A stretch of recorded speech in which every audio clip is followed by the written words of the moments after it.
అంబేద్కర్ ఆలోచనలతోనే మోదీ ప్రభుత్వం ముందుకు సాగుతుందని కేంద్ర మంత్రి కిషన్ రెడ్డి అన్నారు. డాక్టర్ బిఆర్ అంబేద్కర్ ఆలోచన విధానాలకు కాంగ్రెస్ పార్టీ వెన్నుపోటు పొడిచిందని విమర్శించారు. మహిళా రిజర్వేషన్ బిల్లును కాంగ్రెస్ అడ్డుకుందని ఆరోపిస్తూ అసెంబ్లీ, పార్లమెంట్లకు మహిళలు చేరకుండా కాంగ్రెస్ వ్యవహరించిందన్నారు. డీలిమిటేషన్ స్పందించిన ఆయన దక్షిణ భారత రాష్ట్రాలకు అన్యాయం జరుగుతుందని రేవంత్ రెడ్డి, ఎంకే స్టాలిన్, రాహుల్ గాంధీ చేస్తున్న వ్యాఖ్యలను ఖండించారు.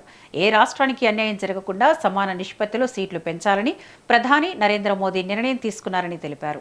అలాగే మహిళలకు రాజకీయ అవకాశాలు ఇవ్వకుండా కాంగ్రెస్ అడ్డుకుందని, ఆ పార్టీ నిజ స్వరూపాన్ని ప్రజలు గుర్తించాలని పిలుపునిచ్చారు. బీసీల అభివృద్ధి కోసం గతంలో కాంగ్రెస్ ఎలాంటి చర్యలు తీసుకోలేదని విమర్శించారు. ఇక డీలిమిటేషన్, మహిళా రిజర్వేషన్ అంశాలపై బీఆర్ఎస్ కూడా సమాధానం చెప్పాలని డిమాండ్ చేశారు.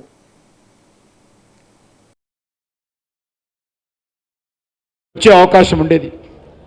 నిజంగా ఈరోజు మనకందరికీ తెలుసు, మరి ఎంపీ సీట్లు ఈరోజు మన దేశంలో మరి ఎస్సీలకు 84 సీట్లు ఉన్నాయి. అది పెరిగినట్లయితే 145 సీట్లకు పైగా ఎస్సీలకు ఎంపీలుగా గెలిచేటువంటి అవకాశం వచ్చేది.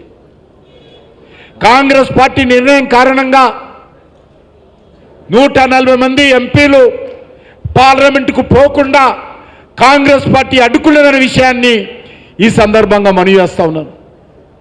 దళితులే కాదు, ఈరోజు గిరిజనులు, ట్రైబల్స్ కూడా ఈరోజు పార్లమెంటులో 47 సీట్లు మాత్రమే ఉన్నాయి. మరి నరేంద్ర మోడీ గారు చెప్పినటువంటి ప్రతిపాదన కారణంగా ఈరోజు గిరిజనులకు 75 సీట్లు మరి ఎంపీలుగా గెలిచేటువంటి అవకాశం వచ్చింది. ఎమ్మెల్యే సీట్లు కానీ వచ్చే అవకాశం ఉండేది. నిజంగా ఈరోజు